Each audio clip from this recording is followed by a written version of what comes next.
Join us for a review of the VW T-Roc Convertible. Let's go!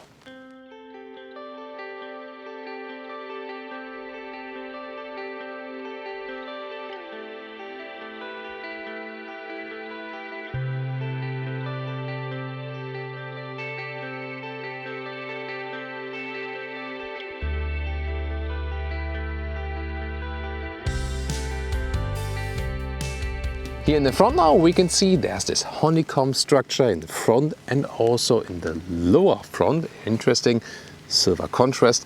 The LED daytime running lights are right here. The lower part is a beautiful way. Also full LED headlamps are available for the main headlamp unit. The length is at 4,27 meters, 14 foot or 168 inches. So 4 centimeters or 1.5 inches longer wheelbase than the coupe of the T-Roc. They do that because they have the convertible roof stored right here, and then of course the space for the rear passengers should not be that limited, so they put the wheelbase a little bit longer. That's nowadays possible with these platform concepts vehicles. So you can see here a Thomas blue color here, very beautiful and fitting. Of course would be my favorite color. They don't call it Thomas blue, sadly. But you see at the moment closed top. We will soon open it for you.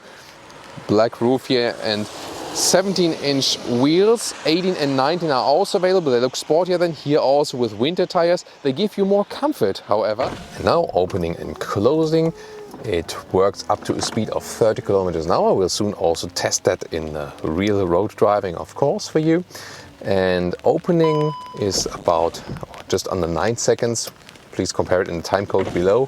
And closing should be a little bit slower, but again, we can check the original time codes now when we do the live test.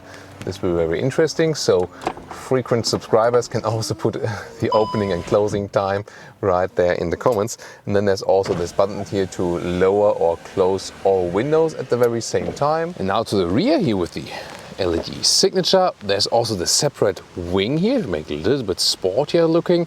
And the lower part, actually, yeah, you have this fake exhaust graphic. I think we could have lived without that. Real exhaust is then underneath. As for engines, there's not so much choice as for the normal coupe version.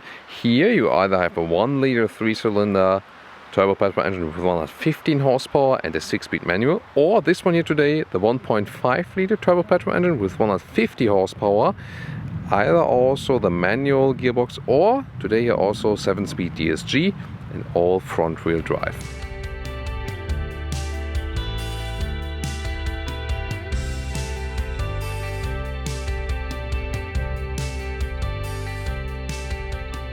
Interior now really interesting with the blue deco element. Sadly, this is then hardpack here in the top part. That's the only thing to criticize. Compact steering wheel, digital instruments, soon more deals for that. Then we have beautiful fabric seats. And should you wonder, fabric seats in a convertible? Yes, that perfectly works because they stay cool in summer and they're not too cold in winter times. And I mean, if they get wet like now, it's no problem. They dry out again when you just drive open top or closed top with the AC on, so there's no problem. And about stains and so on, well, in my convertible life there was no bird ever pooing in my open convertible, so it never happened to me so far. So getting inside here is of course fairly easy, and this is the cool thing about this vehicle. You have an SUV convertible, you have a more upright seating position, the seating position itself is very comfortable, and you have a better round view. So I think already from the seating position, it shows you that this concept here of combining compact SUV with convertible does somehow make sense if you want a soft, comfortable driving experience with the convertible. Taking a look at the interior here, we have the corresponding blue interior styling here to the exterior color. You can also get different deco elements if that's not your thing. Steering wheel quite compact, good to control. You can also adjust it in, out and up and down like this, manual control. Sadly here, top part is hardpack, also inside of the doors. That should be better even at this price point, even if we're not in a super premium segment. Steering wheel here, left side for the adaptive cruise control and controlling the volume. Right side to change the views in the digital instruments or to skip the next track in the music player. And here we are with the digital instruments, a clear view, and you can also change the views, for example. that you have a little bit more space depending on what you want to have. There we go. Also other contents in the middle and so on. So this is all possible. It's actually quite easy to use. Close up here on the lower climate unit, easy to control. Good to have the normal knobs here, and then here for the steering wheel heating and the seat heating, both at the same button. They can control what you want to do with it in the screen. Here then for the vent strength and so on. Actually pretty easy and straightforward to use. And this is here the mode button for the DCC for the adaptive suspension. And here it goes in the screen. Either when you have the DCC, then you can pick the driving modes. Suspension will get stiffer, steering will give you a little more feedback and so on. And then when you have here an activate or deactivate the steering wheel heating, yeah, there we go. That's possible, and all the levels of the seat heating, but it's also able to do that with a button in the lower part. So you can and also decide if you want to have just one thing, activated at the same time or both at the same time. Now the infotainment up close also has this gesture function here for the main menu, but not sure if it's really that helpful actually. GPS looks like this. So you have this, let's say, shortcut from the last destinations you've picked, and then you can just click them. And then let's also take a look at the normal map, zoom in and out. Works quite quickly. Also, you can do that here with this zoom knob. This is also quite handy while driving actually. So pretty clear, crisp, and also straightforward. What about the app view? This is the Apple CarPlay, also available in a wireless function. Other than that, Android Auto also available. Uses all of the screen. And as for sound system, it's actually this 400 watts 12 speaker optional Beats sound system, and it's actually quite good, quite bass heavy, so you maybe should just neutral it also with the subwoofer and so on. Not the best sound ever, but actually quite decent. Lower part, 2 USB-C chargers and also inductive charging platform. That can make sense because the Apple CarPlay is also available wirelessly. Well, you flip the seat here, then you can push it forward and can get in easy.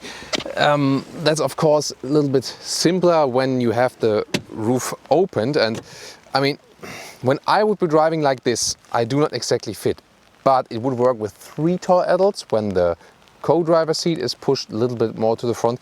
And here, when I'm driving, if I would be sitting a little bit closer to the steering wheel, so you see, you have some possibilities, yes, not thought out to be, for 4 tall adults all the time long trip, but for shorter trips, it's still somewhat okay. Isofix on the outside, that's possible, and we'll be also able to flip the seats then from the rear. Well, what about the trunk? You flip the logo, and then you have already bigger than with the Range Rover Evoque convertible, and the length here would be 84 centimeters, the lower length just 75, and the width right here is normally just about a meter, and the height here, total height, is about 55 centimeters. So it's all fine. You just have this, massive loading sill. Below this cover, you have exact storage for the wind deflector. The advantage of this is, of the DSG here in comparison to the manual gearbox, it's just so relaxing to drive indeed, and very smoothly shifting up and down the gears, really cool. And especially when you are stuck in traffic situations and so on, I would go for that. I mean, you're also okay, of course, with the manual gearbox if you want to save some money, but automatic transmission is, of course, always more relaxing. I would also go for it. This is a relaxing convertible, and the thing is, I can already say right now, the concept of combining this compact SUV with convertible, with being a cabriolet, it's really awesome. So, yes, a sporty convertible does look better from the outside, no doubt about that. But I mean, at the moment here, even if it's raining, it's not a pleasant day at all. It's dark, it's rainy, we have about like 8.5 degrees Celsius, but still I'm totally enjoying this ride, and it's comfortable, so I have more light than I would usually have in a closed vehicle. I can still drive with the open top when it's not raining too hard. That still works. You see, staying relatively dry. And the thing is, I'm sitting a little bit higher than I would be sitting in a sports convertible. It's more comfortable, I have more view, you know, I can enjoy nature a little bit more, you know, all the impressions you get from the outside here when you're driving along. The option DCC, which is built in here, so you can get the base suspension and the sport suspension, both fixed, or the DCC, the dynamic chassis control, which is the adaptive suspension. It's doing a phenomenal job. So I can leave it here in the normal driving mode and have a lot of comfort. All the bumps are even out very well. Also being like, you know, leaving convertible aspect aside. You know, recently had the Kia X-Seat review. I still have that vehicle at the moment as a comparison. So X-Seat and T-Roc in general are, of course, competitors. The X-Seat is a very, very good car, as we recently presented to you, and has a lot of strength. For example, better in the X-Seat, we have soft touch at the inside of the doors. Yet again, for example, suspension-wise, that's also what I mentioned earlier. The T-Roc is better with this DCC because here you can get an adaptive suspension and then it's just evening out the potholes better, and at the same time it's more dynamic, and of course you can pick the different driving modes and then just pick your suspension behavior. So suspension-wise, this one here among the best in the compact segment overall. So I'm going to the sports mode now, also for some acceleration. Rain is picking up just a little bit now. The camera is still dry. So now we're going open top, 50 kilometers, sports mode to, I think we can go to 80 here. Let's go. Plop, that is it was already 87. So you see that went quick enough. This turbo gives me enough boost, and here at about 80 kilometers an hour I can very well cruise with the open top. So that's no problem at all. I think when this construction site here is over, I can also go to 100, and then we can find out if this cruising speed would be okay as well. What we also have here is the ACC. I can activate it here on the steering wheel. That's the adaptive cruise control, setting the speed here with my left thumb, and then the speed is also adapted to the vehicle in front of me. Lane keeping assist is in here, of course. I won't test it here inside this construction site, but can I? Let's see, now I'm alone here. That's actually also realizing that the side lines here in yellow, usually they're better with the white lines. And you see, also keeping me centralized. I'm keeping my hands on the steering wheel, but I'm not doing anything, you know. Yeah, but now it says overtake steering. So you see, it also keeps me actively in a lane. That's good, actually. So getting off here, also at higher speeds, the car is very stable to control. This car offers a very neutral and balanced handling. So let's close the top right here. Yeah, that works also with the camera. And it's, you know, quite quickly. So I think closing was a little bit slower than opening it was. I could also roll during that, you know, so it's not really needed. I need to stand still. This red traffic light phase was a good, you know, opportunity to do that right now. But here again, good drive. I think the engine is actually very suitable to the car. Would the 1-liter 3-cylinder also be enough? Good question. Good question.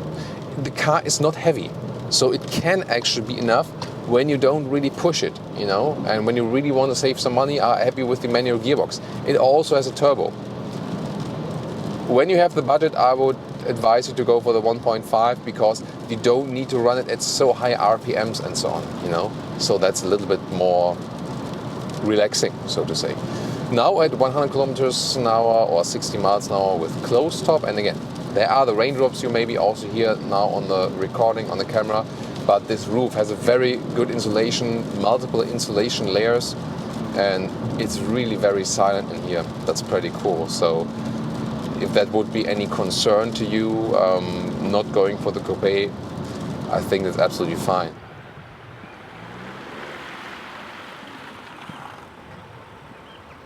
And now to our conclusion for today with the Volkswagen T-Roc Cabriolet. Does this concept work? Yes, and totally. Really surprised. It does make a lot of sense because Not everyone wants to go for a sporty convertible. Yes, sporty driving is fun, and this one still offers some agile driving feeling because it's a very neutral handling, a very good platform. It's not too heavy as for the weight, but it just delivers you more comfort with this upright seating position, and it's just so much fun to drive, sitting a little bit more upright. You can enjoy more of the nature impressions and so on. To me, it totally makes sense actually for more convertible fans than actually it would be for the sporty driving, I think. Well, having both is of course pretty cool, maybe like with the MX-5 Miata and T-Roc convertible in the garage, if you can afford that. But again, this is also a good point. Hardly any more non-premium convertibles on the market. So, you know, Audi, Mercedes, BMW offer a lot, but everyone else, hardly any left on the market. So it's very good to have this new offering then here on the market. Exterior, I mean, it looks kind of fresh, not too different from the coupe version. Yes, of course, it doesn't look the sportiest and the coolest if you compare it to a very sporty convertible. That's clear. 17-inch wheels here, by the way, today is very good for comfortable riding, and it was a very comfortable ride. Not too soft or something, but the DCC, the adaptive suspension, did a great job. And again, 17-inch wheels is the choice for the most comfortable ride, and it doesn't look too bad at all. I mean, it doesn't look super sporty at all, so I think you can also live with 17-inch. If you want a sporty look, you can also go with 18 or 19-inch wheels. Then again, maybe losing some of the comfort because of less tire. But then again, adaptive suspension might also even that out just a little bit. And interior-wise, we see a very good build quality, and everything is rather straightforward and easy to use. Yeah, with the exception that we could have wished for some soft touch material here at the inside of the doors. You know, it's not, you know, processed in a bad way, but just that there would be soft touch material. I think we can expect it also here from this price. Yeah, they want to keep the price low a little bit, but I think this is something still that Volkswagen should actually have or offer. Other than that, I think it's a very good and functional interior, and also very comfortable as for the seats. Again, the fabric seats are also the way to go for, even though it's a convertible. It stays cool in summer and also is not too cold in winter times. So really awesome choice here, also with the styling and so on. So actually, I would pick the car exactly as we have it here at the moment. Also with the 1.5 TSI, there were no stuttering problems or whatsoever here in combination with the DSG gearbox, and the power is really sufficient and already there. Of course, very relaxing with the automatic gearbox to have. You could go for the smaller engine if you want to save some money. Then sometimes you have to push it a little bit more, especially when you go some like overtaking maneuvers on the motorway and so on. But if you have a little bit more budget over, then the 1.5 TSI will be a little bit more calm to drive. And you can drive it open top all the time. Yeah, even though also when it's raining, at least when it's not too harsh in the rain, and even, you know, 100 kilometers open top is no problem, especially when you have this big wind deflector mounted right there. So overall, I think a really awesome vehicle. I just love the concept. It stands for a lot of driving fun and just, you know, like some automotive enjoyment. By the way, a fuel economy figure, a realistic one would be 7 liters on more kilometers, 34 mpg US, or about 41 mpg UK. So, what do you think, guys? Tell me your comments about the VW T-Roc convertible, and also see you next time.